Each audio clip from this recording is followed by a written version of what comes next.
Welcome back to pregame.tv. Well, it must be football season. I'm suited up. Oh, ready. wow. I didn't even notice the jacket is back. 2-a-days, we're ready to go. You know, it's been a hectic day today. We're taping on Thursday instead of Friday, and there you go. That's the day I do the radio show with Scott Spreitzer, first preview, and you do a radio show every day. So what do you care? You Sports X Radio. This is Ken Thomson, my partner in crime. You ready for preseason football? I am. And I watched the Hall of Fame game, and I watched it back a little bit, and I was glad I stayed away. Sometimes you just want to watch that first game, and I felt bad for the guys that gave out the under because, as my buddy Chuck says, they were on the right side, but things went crazy in the last couple minutes. Unbelievable. I mean, not only the under the right side, but if you had Miami, it was double, But that's preseason football. Those are the things that can happen late. You're going to be looking at fourth quarter. You never know what you're going to be looking at. These are guys that they're trying to make their, claim to fame and snatch on, grab a spot on the roster and impress somebody. But we're going to take a look at Chicago and Carolina Friday night. This is going to be your free play. And see that? They're calling him already. He's got hot info coming in right now. The man is everybody. I have to call them back, pregame.com. But you look at the Bears here, and I got to ask you before we get into this pick, where were you on Lovie Smith? Do you think he deserved to be let go, or enough's enough? You've had enough time there, and you just couldn't get over the hump. What do you think? I feel bad for Lovie Smith. First off, I don't think it's a good move. Nothing against Trestman, because the offensive innovator. He's going to bring in some new gadgets. He's going to open things up a little bit. Lovie a little bit more on the conservative side, but still, teams were prepared. Not his fault that Cutler went down early. A lot of injuries for that team. Urlacher went down early. I thought Lovie Smith was consistent. He always had them in the hunt, even when they were not predicted to be in the hunt. Got him to the Super Bowl once against the Colts, lost that game, but still, you knew you were at least kind of in the thick of things. You weren't going to finish under 500 with Lovie Smith. Absolutely. And now they go on the road, first preseason game. Are you one of these guys that whenever a new coach takes over, there's two schools of thought. One, there's a learning curve that the team's got to learn a new system. So in the early preseason games, they're at a disadvantage because, they got to get the rhythm down, the timing, the new patterns and everything that they're doing. But then there's the other school of thought where preseason games, sometimes it's as simple as who wants the games more. And sometimes these coaches first-year coaches, they want to instill that winning attitude and come right out of the gate, winning. Where do you stand? Well, it just depends. I mean, I like to look at, and it's funny because Matt Humans from the Review-Journal actually called me yesterday and said, where do you stand on preseason football? Because I have some guys that think it's foolish. They think it's like betting the WWE.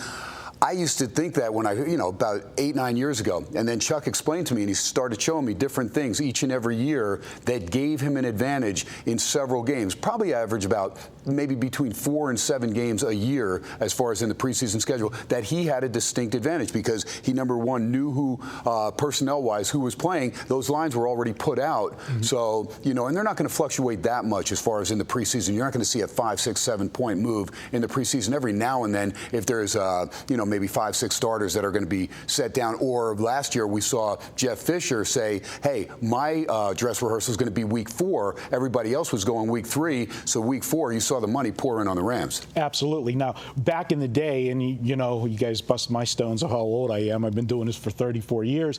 But it was easier to beat preseason, I think, 10, 15 years ago when we didn't have all of the Twitter, social media, and because everything, the information is there. You've got beat writers putting this stuff. Before, we used to scour to get this information. Right. And, you got paid off for doing due diligence in reading local newspapers and everything. And the information wasn't as quick. Now it's instant. And Vegas will move those lines in preseason 1.5, 2 points right away. Sure. So you lose a little bit of the value that we used to have before. But you know what? We've talked about this game. Let's make it official because this is your free play. It is my free play.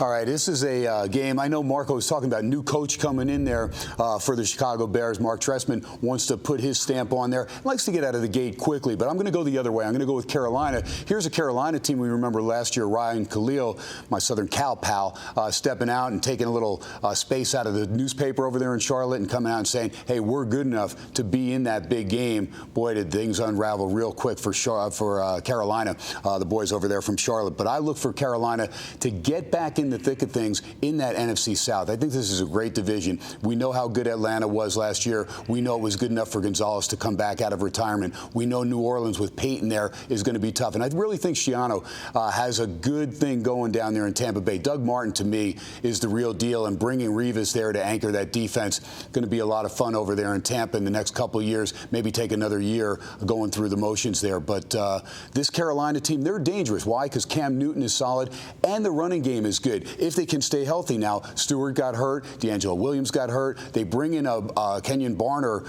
character that, again, being an SC guy, got to see him at the Coliseum last year just run downhill against USC the whole game. It was absolutely unbelievable. But this kid has several different gears, and he will just add depth to Ron Rivera's running game.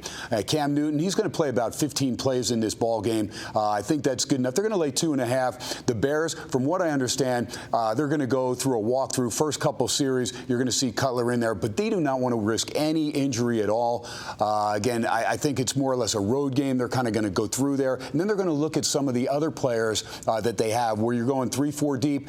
They said they have about 5-6 roster spots up for grabs. Not a lot. When you're starting, you got to make 2 cuts and get down to that 53 number. So, again, Carolina at home, laying less than a field goal. I'm not going to overthink it. I looked at several other games, looked at New Orleans as well. They're minus a field goal at home. Peyton back against Kansas City. Andy Reid making his debut there. But this is the one that I said, you know what? I'm laying less than a field goal. I know there's no overtime in these games because nobody plays for OT, and I just think it's a good spot for Carolina, home fans. And, again, I think Chicago's going to be rather conservative. So that is my play, pregame.tv, for the Friday night exhibition season to open things up for me as far as my preseason plays. Take Carolina, lay the 2.5. Cam Newton and the boys, they'll get it done. They'll win between 7 and 10 points in this game. All right, great stuff, Ken. We're going to be right back here at pregame.tv. We're going to go baseball Friday night action. We're going to take a look at the Pittsburgh Pirates at Colorado. Gee, I wonder whose free pick that's going to be. Wondering who that could be. All right, we'll be right back. Pregame.tv.